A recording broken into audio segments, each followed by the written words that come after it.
Kita belajar hari ini dalam kesempatan Jumat siang, PD kantor ya.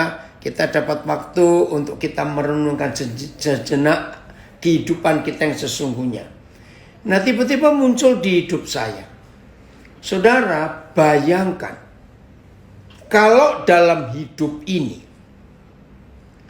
tidak ada peraturan apapun juga. Ya, kalau tidak ada peraturan. Bisa jungkir balik kacau balau hidup ini. Hari-hari ini, saya juga bingung melihat melonjaknya kasus virus COVID-19 begitu tinggi, begitu menakutkan. Nah, salah satu penyebab utamanya karena manusia ini susah diatur, maunya sendiri. Bayangkan Lebaran yang lalu, saya tuh melihat polisi-polisi, bapak ibu polisi yang bertugas 24 jam penuh menjaga di jalan-jalan, jalan tol, jalan pintas. Aduh, saya tiap kali lihat TV kasihan lihat mereka. Mau gak mau keluarga mereka kan ikut khawatir juga. Malam-malam jam 1 sampai jam 4 subuh masih di jalan raya nyegatin. Saudara, itulah fakta. Kita ini manusia sulit diatur, susah diatur. Maka itu gak salah kalau orang berkata, lebih mudah ngatur bebek daripada ngatur orang. Maaf, itu maaf betul-betul. Nah, sekarang kita lihat risikonya. Salah satu pihak, ini semua pembayar pajak juga sedih. Karena uang pajak dipakai untuk mengobatin gratis loh. Yang kena corona itu gratis dari negara loh biayanya. Waduh, sejak pandemik mulai Maret tahun yang lalu sampai hari ini, itu ratusan triliun digelontorkan untuk mengobati, merawat pasien corona. Nah, mari kita yang sehat ini taatilah peraturan. Taatilah peraturan. Memang gak enak pakai masker, siapa yang mau? Tapi ini peraturan. Nah, ibu bapak saudara-saudara, hari ini kita harus memutuskan sebuah vonis untuk diri kita sendiri. Saya ulangi, hari ini 18 Juni 2021 kita harus menyatakan vonis buat diri kita sendiri. Kalau terjadi hal yang tidak baik dan hal yang jelek di hidup kita, langsung vonis, aku sedang tidak taat kepada peraturan Tuhan.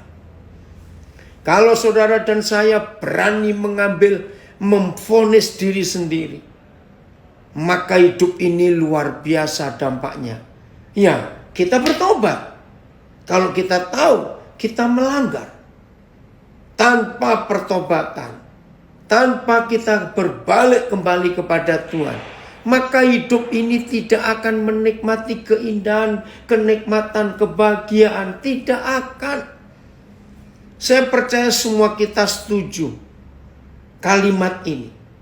Setiap peraturan yang kita langgar pasti ada konsekuensinya, pasti ada akibatnya. Dan biasanya rata semua peraturan yang kita langgar pasti merugikan diri sendiri. Untuk itu hari ini ambil keputusan. Aku mau taat pada peraturan. Kalau tidak, hidup ini akan celaka. Begitu pula suami istri, maafkan saya, yang rajin bertengkar. Aduh, kok gak enak kedengarannya. Tapi itu ada. Bahkan tidak sedikit suami istri yang rajin bertengkar. Itu pasti melanggar peraturan rumah tangga yang tertulis di Alkitab ini. Suami istri harus percaya kalau apa yang tertulis di buku ini kita turuti, hidup ini bahagia, hidup ini indah, hidup ini menyenangkan. Tolong ya papa mama, saya mewakili anak-anak yang menderita dan tersiksa. Izinkan saya berkata kalimat ini. Saya mewakili anak-anak yang menderita dan tersiksa. Bukan karena gak ada makanan, bukan karena gak ada uang. Karena papa mama rajin bertengkar. Anak-anak itu menderita dan tersiksa. Maaf. Suatu kali anak-anak yang menderita dan tersiksa di rumahnya sendiri, pasti mereka mencari tempat yang buat mereka tenang, buat mereka bisa damai, buat mereka bisa tidur nyenyak. Dan kita semua tahu papa mama, kalau anak-anak kita keluar dari rumah mencari tempat yang tenang, yang aman, karena tiap hari mendengar papa mamanya bertengkar, mereka menderita dan tersiksa. 90 sekian persen lebih narkoba tawarannya. Maaf. Yang berikut seks, pornografi.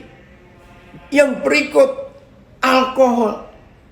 Karena anak-anak yang menderita dan tersiksa di rumahnya sendiri, mereka mencari sesuatu yang bisa menghibur, yang bisa menyenangkan hidup mereka.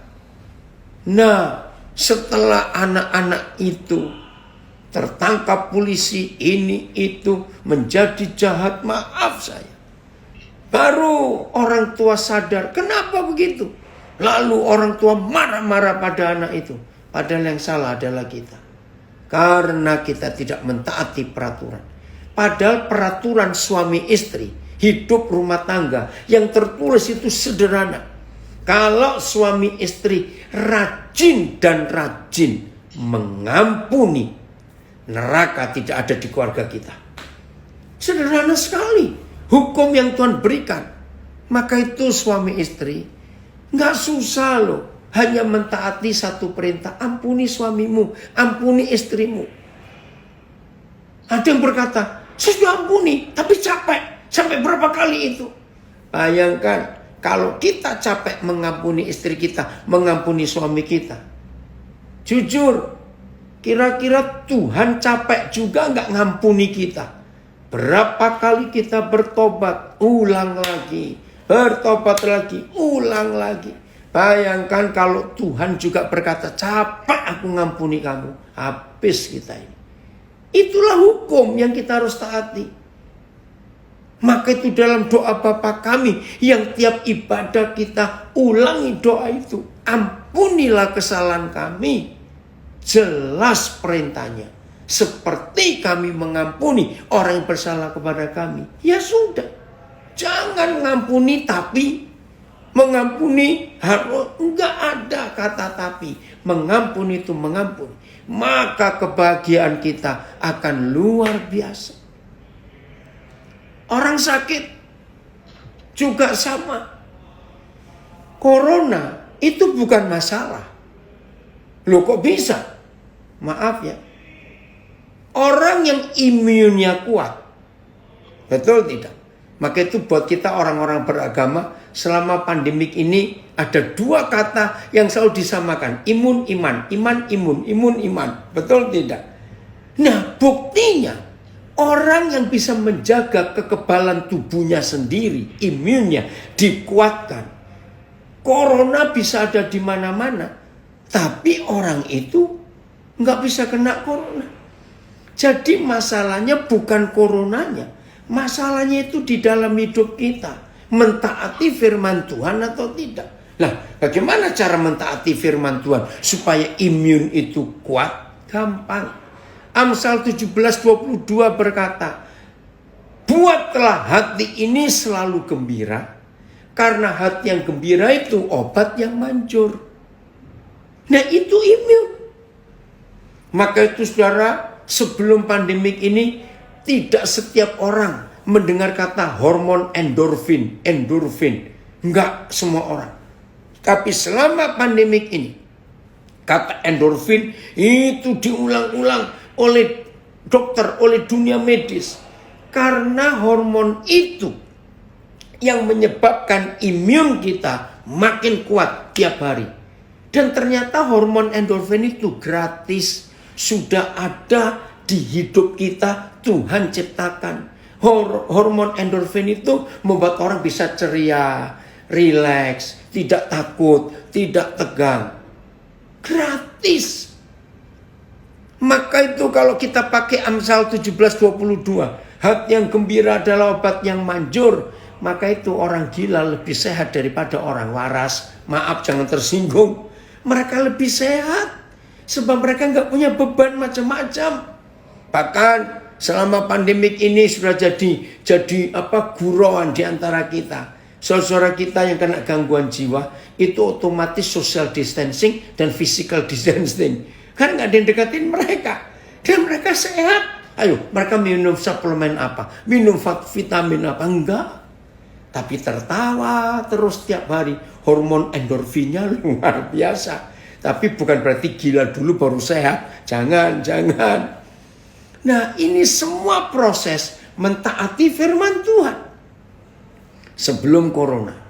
Setiap kali kita ke dokter, pertanyaan pertama dari dokter adalah pola makan. Betul tidak? Karena dalam dunia medis ada istilah. Kamu itu adalah apa yang kamu makan. You are what you eat. Jadi kita makan makanan sehat, otomatis sehat. Tapi kalau kita mengkonsumsi makanan-makanan yang tidak sehat, otomatis sakit. Maka itu dalam dunia medis ditulis.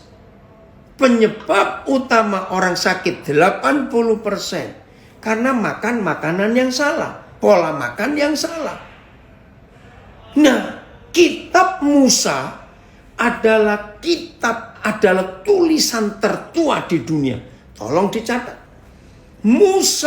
Tulisan Musa tentang makanan-makanan apa saja yang boleh manusia makan dan yang nggak boleh manusia makan. Itu literatur tertua di dunia, saudara. Yang memberitahu manusia sejak 3.600 tahun lebih yang lalu.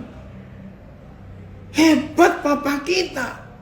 Nah, cuma ini saja penyebabnya. Kenapa yang Tuhan larang itu kok enak semua? Aduh, ampuni kami Tuhan. Ya toh, yang Tuhan larang itu enak semua loh buat lidah. Nah, maka itu kalau kita sakit karena kita rakus, maaf jangan marah. Nah, jadi semua kembali pada peraturan hukum yang tertulis. Maka itu ini disebut kitab hukum yang sempurna. Luar biasa. Ini otoritas tertinggi, yaitu firman Tuhan. Percayalah kalau kita tunduk pada otoritas tertinggi, kalau kita pasrah kepada otoritas tertinggi, hidup ini indah, hidup ini menyenangkan, hidup ini ringan, hidup ini bahagia, hidup ini enak. Betul. Ikuti yang tertulis. Sudah, nggak usah macam-macam lagi. Maka dampaknya akan luar biasa. Oke, kita buka Yesaya 48. Maaf ini Yesaya pasal 48 mulai ayat 17. Yesaya 48 mulai ayat 17. Mari kita lihat firman ini. Jelas sekali yang Papa katakan kepada kita. Beginilah firman Yahweh penebusmu. Beginilah firman Yahweh penebusmu yang Maha Kudus, Tuhan Israel. Akulah Yahweh Tuhanmu, satu, yang mengajar engkau tentang apa saja yang memberi faedah. Wow, luar biasa. Dua, yang menuntun engkau di jalan yang harus kau tempuh. Biar buka saja Alkitabnya, karena 3 ayat kita akan baca sekaligus. Saudara lihat ayat 17. Selama ini kita tahu Bapa di surga itu penyembuh, pemberi berkat, penolong, pokok anggur yang benar, gembala yang baik, penjunan, banyak lagi yang lain. Tapi hari ini kita diberitahu siapa Bapa kita. Ternyata ada dua hal lagi yang kita harus kenal. Dia itu Bapa yang mengajar kita tentang apa saja yang memberi manfaat, memberi hal baik. Maaf, ini dalam istilah, jangan tersinggung. Kalau Tuhan Yahweh kita itu pengajar, berarti dia mau mengajar kita. Nah, apa jadinya orang yang gak mau diajar? Maaf, ya kurang ajar begitu saja. Maaf ya maaf. Nah, dia itu pengajar. Maka kita harus ikuti ajarannya. Hal kedua dari Papa kita yang menuntun kita di jalan yang harus kita tempuh. Saudara, kenapa kita perlu ada yang nuntun? Karena kita ini bodoh. Maka itu kenapa Tuhan Yesus gak berkata, hai kamu kucing-kucingku. Tapi Tuhan Yesus berkata, hai kamu domba-dombaku. Karena kucing itu pinter, gak perlu dituntun, tahu jalan pulang. Tapi kalau embek gak tahu, keluarkan dari kandangnya 20 meter saja, si kambing setolah-toleh, domba ini gak tahu mau pulang kemana. Maka itu kita perlu ada yang nuntun. Kata pertama ayat 18. Saya kagum pada kata ini. Ini hati Papa di surga. Sekiranya. Saudara tahu gak arti kata sekiranya? Dia gak maksa. Ini yang saya terharu. Sekiranya. Jadi terserah kita lah. Terserah. Oh Tuhan, ampuni kami. Seringkali kita menyalahgunakan kemurahan hati Tuhan dengan sekiranya. Lalu kita seenak-enaknya. Jangan mulai hari ini. Sekiranya engkau memperhatikan perintah-perintahku. Nah, ini aturan. Maka itu dari awal tadi saya mulai dengan sebuah konsep. Apa yang terjadi di hidup kita kalau kita tidak bisa mentaati, menuruti peraturan-peraturan Tuhan itu? Apa jadinya? Hancur hidup ini, kacau, rusak, berantakan. Secara khusus saya bicara kepada ibu bapak saudara-saudara yang kerja di El Nusa. Saya nggak tahu ini PT atau apa ya. Bayangkan kalau saudara kerja di sebuah perusahaan, lalu saudara tidak mentaati peraturan perusahaan itu. Jadi apa? Bukan cuma hidup saudara, tapi kantor saudara, perusahaan saudara jadi kacau balau. Karena yang bekerja nggak mentaati peraturan.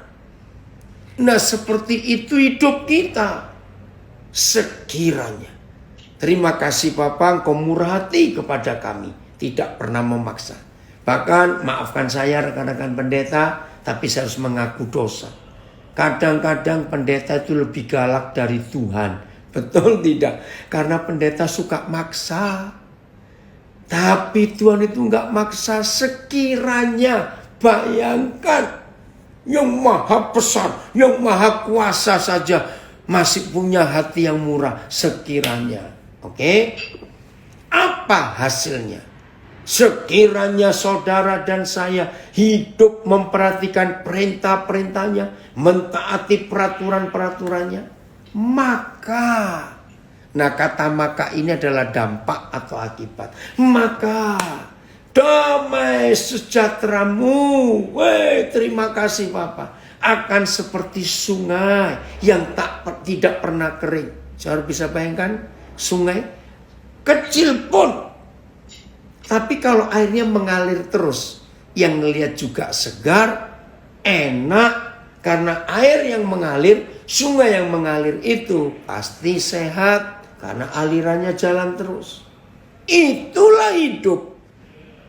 Sekiranya saudara dan saya mentaati firman-Nya, perintahnya, peraturannya. Hebat sekali Bapa kita di surga itu. Yang kedua, dan kebahagiaanmu akan terus berlimpah Wow, nggak main-main. Seperti gelombang-gelombang laut yang tidak pernah berhenti. Keren nggak ini saudara? Nah, inilah dua kebutuhan pokok semua manusia. Damai sejahtera dan kebahagiaan. Saya percaya semua kita setuju kalau saya katakan. Jumlah uang yang banyak belum menjamin orang itu bisa bahagia dan mengalami damai sejahtera. Maafkan saya. Betul? Karena materi itu tidak ada hubungannya dengan damai sejahtera dan kebahagiaan. Tidak ada.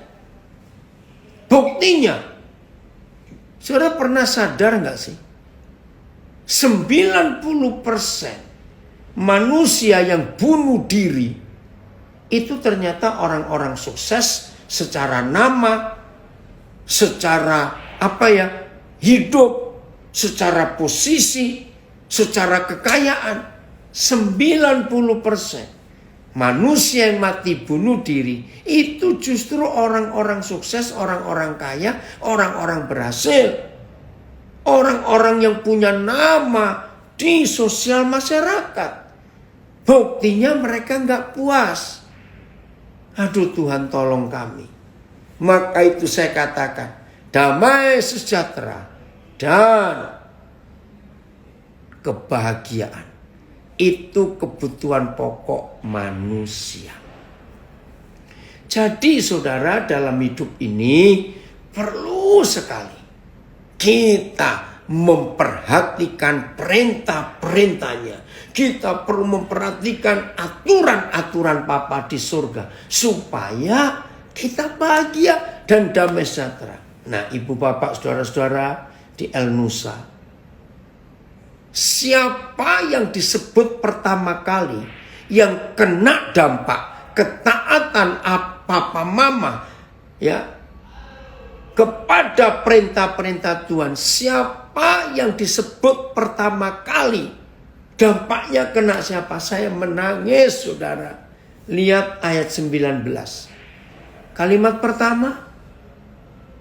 Maka keturunanmu. Itulah anak cucu kita.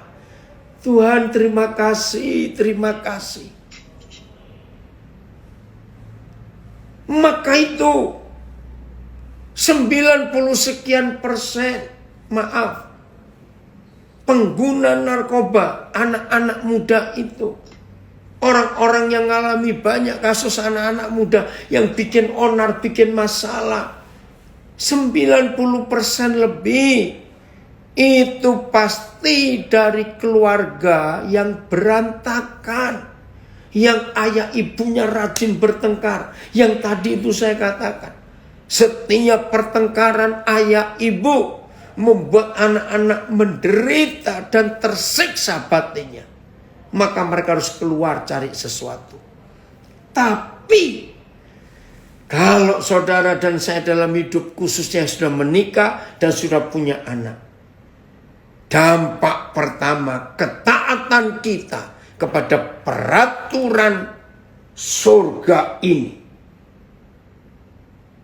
adalah keturunan kita sendiri. Maka keturunanmu. Saya harap tidak ada yang tersinggung atau salah mengerti. Saya akan katakan kalimat yang berikut. Dalam hidup saya ada sebuah prinsip yang saya pegang. Begini, maaf ya lagi sekali. Kalau ada yang gagal di sini, ayo hari ini minta Tuhan memulihkan kita. Dan percayalah Tuhan pasti bisa. Saudara lulus SMA, pasti ada buktinya, yaitu ijazah. Saudara lulus S1, S2, S3, pasti ada kertasnya, ijazahnya. Ya, di perusahaan-perusahaan, apalagi El Nusa pasti ada. Ada piagam penghargaan. Karyawan yang achieve-nya mencapai tertinggi pasti dapat penghargaan. Nah, kertas-kertas yang berisi yang adalah ijazah piagam penghargaan, dan sejenisnya. Itu adalah bukti perjuangan orang itu sehingga mencapai hasil. Saudara, suatu kali, kira-kira 30 tahun lebih yang lalu, saya itu mikir. Waktu itu saya belum menikah. Lalu ijazah orang tua itu apa ya? Apa yang membuktikan bahwa orang tua ini lulus? Saya belum menikah, jadi belum punya anak. Tiba-tiba Roh Kudus ingatkan saudara. Ijazah orang tua adalah hidup anak-anaknya. Maka itu kalau papa mama kita takut akan Tuhan, anak-anak kita akan luar biasa. Dan itulah ijazah kita. Maka itu firman ini menyebutkan, kalau kita hidup mentaati firman Tuhan, mentaati peraturan-peraturan surga, maka keturunanmu akan seperti pasir dan anak cucumu seperti kersik banyaknya. Maka itu murid Yesus, orang percaya, anak-anak papa di surga nggak boleh punya anak cuma 2. Maaf, ini cuma ngomong saja. Harus punya anak yang banyak. Karena menurut ayat ini seperti pasir. Nggak terhitung itu. Oke, bukan jumlah itu yang kita maksud. Nah, yang penting lihat. Apa akibat atau dampak orang tua hidup kita yang mentaati firman? Nama mereka. Tuhan, terima kasih. Nama mereka, nama anak cucu kita tidak akan dilenyapkan atau ditiadakan dari hadapanku. Saya terharu. Saudara, ibu bapak, luar biasa. Nama anak cucu kita tetap eksis di hadapan Yahweh Tuhan. Bahkan saya berkata, ukuran kekayaan suatu keluarga bukan depositonya berapa, surat tangannya berapa ribu hektar, emasnya berapa kilo, tidak. Ukuran kekayaan orang tua adalah kalau anak-anaknya takut Tuhan, hidup menurut jalan yang Tuhan tunjukkan. Itu kekayaan orang tua yang tidak ternilai. Ternyata anak-anak kita bisa jadi orang hebat, bukan karena kuliahnya, bukan karena ini itu, tetapi karena papa mamanya takut Tuhan, maka anak-anak juga takut akan Tuhan. Maka itu penting. Mentaati perintah Tuhan itu penting. Hidup ini akan luar biasa, saudara. Musa pernah berdoa. Dan biarlah doa Musa itu jadi doa kita juga. Mari kita lihat. Keluaran 33 ayat 15. Keluaran 33 ayat 15. Kiranya doa Musa ini menjadi doa kita sepanjang hidup kita. Keluaran 33 ayat 15. Kita lihat gitu ya. Terima kasih. Saya nggak tahu saudara siapa. 33 ya. Keluaran 33 ayat 15. Baik, lihat. Tuhan, tolong kami supaya kami punya hati seperti Musa. Berkatalah Musa kepadanya, jika engkau sendiri tidak membimbing kami, janganlah suruh kami berangkat dari sini. Saudara renungkan. Musa itu kan sudah luar biasa hebatnya, pengalamannya. Kita tidak meragukan. Tapi dia minta kepada Yahweh Tuhan, jangan suruh kami berangkat dari sini. Kalau bukan engkau sendiri yang menuntun, kami nggak mau jalan. Berarti saudara, selama Musa hidup, Dia itu taat betul. Dia nggak berani mendahului Tuhan. Sampai dia ngomong. Nah, saudara perhatikan kata sendiri. Jika engkau sendiri, kenapa nggak cukup? Jika engkau tidak membimbing kami. Ini penegasan dari Musa. Jangan suruh malaikat ya Tuhan. Jangan suruh yang lain. Engkau sendiri saja. Wih, Musa itu begitu luar biasa hatinya dengan Yahweh Tuhannya. Jika engkau sendiri. Jadi kami nggak mau malaikatmu yang mimpin. Kami nggak mau siapa. Engkau sendiri. Musa takut untuk menghadapi apa-apa tanpa Tuhan. Musa sangat takut. Maka itu penting saudara dalam hidup kita. Kita mentaati hukum ini, perintah ini. Supaya apa yang Tuhan ingin katakan itu terjadi di hidup kita semua. Yosua 1 ayat 7 dan 8. Yosua pasal pertama ayat 7 dan 8. Jelas sekali. Tidak menyimpang ke kiri atau ke kanan. Ya, kita lihat. Yosua itu ngeri. Waktu Tuhan memilih dia mengganti Musa, dia itu takut, ngeri. Kenapa? Yosua kan masih muda. Dia tahu sendiri bagaimana bangsa itu kepada Musa kurang ajarnya luar biasa. Yosua masih ingat Musa dimaki-maki. Berapa kali? Enggak sekali dua kali. Tapi berkali-kali. Nah Yosua ngelihat semuanya itu. Tiba-tiba dia disuruh jadi pengganti Musa. Pantas dia ketakutan. Maka itu begini pesan Papa. Hanya saya pakai istilah sehari-hari. Hanya Yosua kuatkan dan teguhkanlah hatimu dengan sungguh-sungguh. Bertindaklah hati-hati sesuai dengan seluruh hukum yang telah kuperintahkan kepadamu oleh hambaku Musa. Saudara bisa merasakan penegasan dan ketegasan Tuhan kepada Yosua. Hanya kuatkan dan teguhkanlah hatimu dengan sungguh-sungguh. Bertindaklah hati-hati sesuai dengan seluruh hukum yang telah diperintahkan kepadamu oleh hambaku Musa. Saya pikir sudah cukup pesan itu. Enggak. Lihat kalimat berikut. Janganlah menyimpang ke kanan atau ke kiri. Wih, tegas sekali. Jadi dua garis itu. Seperti semua jalan di dunia ini. Harus ada garis kiri kanannya. Putih. Dan semua kendaraan tidak boleh jalan keluar dari garis itu. Harus di antara dua garis itu. Janganlah menyimpang ke kanan atau ke kiri. Supaya engkau beruntung. Sampai kapan beruntungnya? Kemanapun engkau pergi. Ini keren sekali. Maka itu saya ulangi lagi. Dengan kata vonis tadi.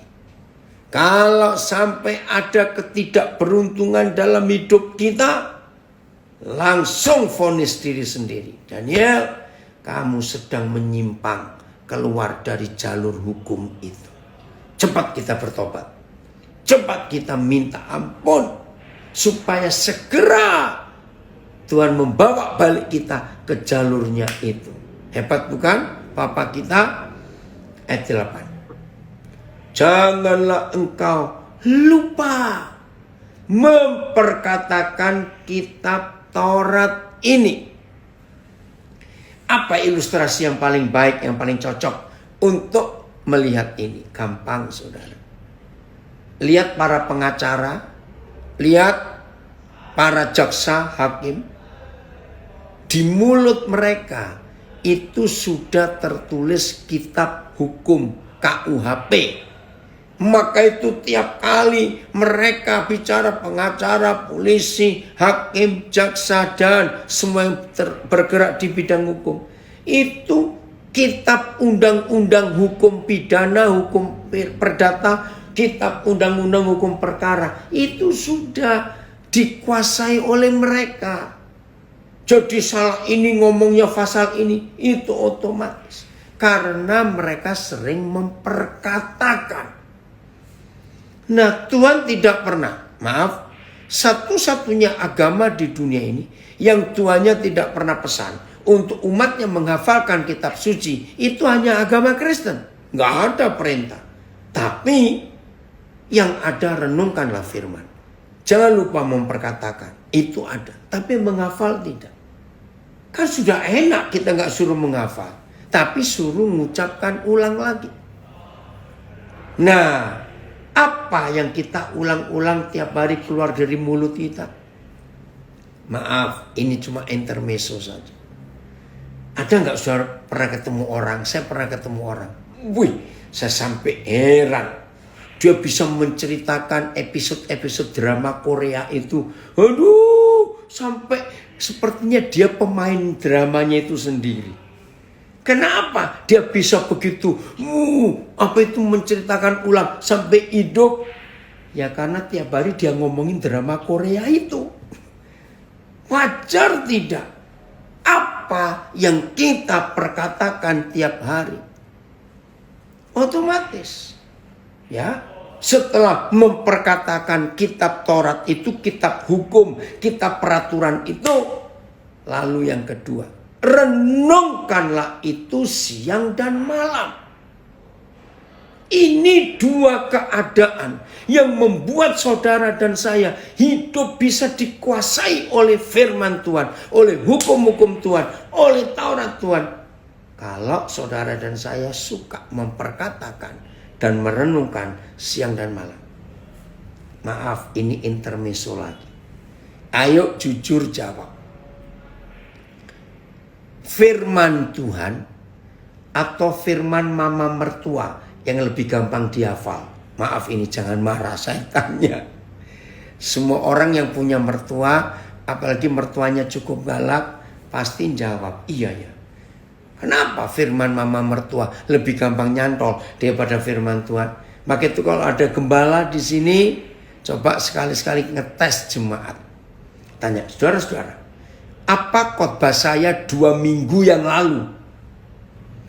Kira-kira berapa persen jemaat yang ingat khotbah pendetanya 2 minggu yang lalu? Sedikit tuh saudara, jujur ya, saya tidak menuduh, tapi ini fakta. Tapi tanya firman mama mertua 20 tahun yang lalu. Hebat loh, masih ingat. Mengapa firman mama mertua lebih gampang diingat? Karena diperkatakan tiap hari dan direnungkan siang dan malam. Maka itu nyantol firman itu. Ketemu ipar, ngomong, mama mertua ngomong gitu gak ke kamu? Kok dia ngomong gitu ke aku? Ketemu teman, cerita yang dikatakan mama mertua. Maaf yang jadi mama mertua, tapi kok saudara gak begitu gak apa-apa. Ya, maafkan saya. Nah, karena itu hidup ini bisa dikuasai oleh firman. Kalau kita perkatakan tiap hari dan merenungkan siang dan malam. Apa dampaknya? Supaya engkau bertindak hati-hati sesuai dengan segala yang tertulis di dalamnya, dalam Alkitab ini. Apa hasilnya kalau saudara dan saya hidup itu, bertindak itu, berjalan itu hati-hati? Apa akibatnya? Sebab dengan demikian, dengan memperkatakan kitab Taurat itu dan merenungkan siang dan malam, lalu kita bertindak sesuai dengan yang tertulis di dalamnya. Dengan demikian, perjalananmu akan berhasil dan engkau akan beruntung. Lagi sekali saya berkata, seperti yang pertama saya katakan awal tadi. Kalau hidup ini berat, kalau hidup ini susah, kalau hidup ini rasanya aduh, kok nggak habis-habis ini masalah. Langsung vonis ke diri sendiri. Daniel, berarti kamu sedang tidak mentaati peraturan-peraturan itu. Karena kalau saudara dan saya hidup sesuai dengan perintah dan hukum yang tertulis di kitab suci kita ini, hidup ini perjalanan pasti berhasil dan hidup itu pasti beruntung. Itu dijamin oleh Tuhan sendiri yang berfirman. Maka itu jangan takut dan jangan segan memvonis diri sendiri ketika kita sedang tidak taat. Jangan lupa kalimat ini. Langsung vonis. Aku salah. Sekiranya engkau memperhatikan perintah-perintahku, maka damai sejahteramu tidak akan pernah berhenti seperti sungai mengalir, dan kebahagiaanmu seperti gelombang-gelombang laut yang luar biasa. Ayat terakhir, karena saya harus kembali ke kantor untuk kerja. Inilah ketaatan yang mutlak harus kita ikuti, kita taati dalam menjalani hidup ini. Tidak ada yang lain. Maaf ya saudara, jangan menyuap Tuhan dengan rajinnya kita berdoa. Oh Tuhan, aku jam 4 pagi mesti bangun. Oh Tuhan, kalau siang aku doa 2 jam. Kalau malam aku doa 4 jam. Maaf. Aktivitas ibadah kita tidak mempengaruhi keputusan Tuhan. Dengar ya kalimat ini. Aktivitas ibadah kita, doa pagi, doa malam, doa puasa, ikut pelajaran Alkitab, ibadah, itu tidak pernah dihitung oleh Tuhan, karena yang melihat itu manusia. Yang Tuhan lihat itu yang di dalam hati. Maka itu selama pandemik ini bagus.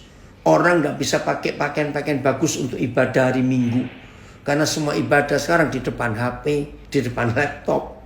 Yang ngelihat diri sendiri. Nah di situ kita kelihatan jujur nggak, tulus tidak. Maka itu ketaatan kita ini mutlak, itu penting. Menuruti apa yang Tuhan perintahkan kepada kita. Maka hidup ini luar biasa dampaknya.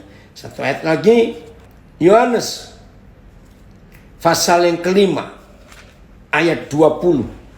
Yesus saja tidak berani berbuat apa-apa kalau dia nggak melihat papanya berbuat. Yesus Tuhan, apalagi kita. Yohanes 5 ayat 20. Sebab Bapa mengasihi anak, ya. Sebab Bapa mengasihi anak. Siapa anak itu? Tuhan Yesus. Dan ia menunjukkan kepada Yesus segala sesuatu yang dikerjakannya sendiri. Kita ketemu kata sendiri, ya, sudah 2 kali.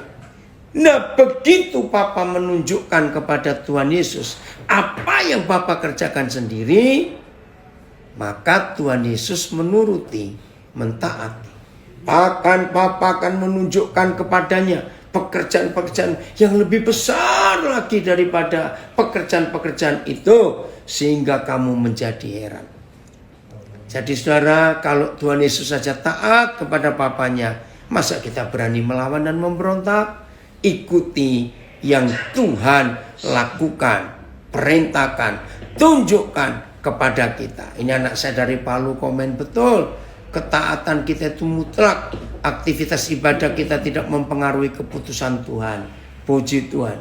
Ayo semua kita hari ini mentaati semua peraturan. Pasti hidup ini akan luar biasa. Tuhan memberkati kita semuanya. Ya, jadi pelaku firman itu luar biasa. Orang-orang di sekitar kita pun akan melihat kedahsyatan Tuhan itu, karena mereka tahu siapa kita. Dan hidup kita bisa seperti ini. Itu bukan karena kita hebat, tapi karena kita taat kepada Tuhan. Tuhan Yesus memberkati kita semuanya. Selamat menjadi pelaku firman Tuhan.